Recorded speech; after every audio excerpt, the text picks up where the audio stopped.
You ask Tiger to calculate. This deals with finding the midpoint between 2 points.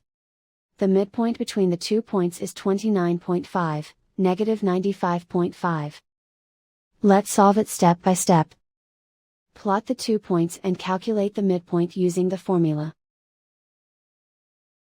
The coordinates of point 1 are, x1 equals negative 22, y1 equals negative 92.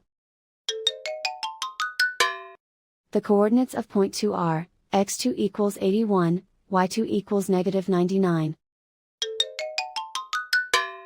PM represents the midpoint of the 2 points.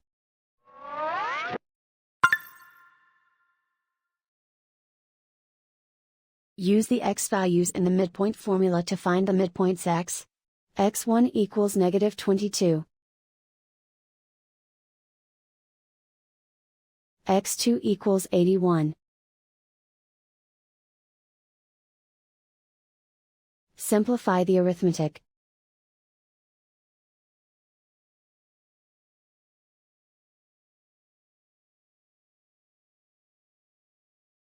Use the y values in the midpoint formula to find the midpoints y.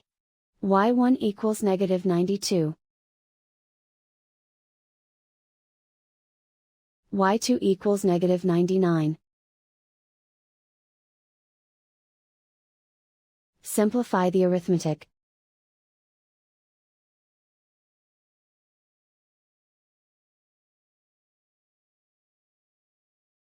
And so, the midpoint is 29.5, negative 95.5.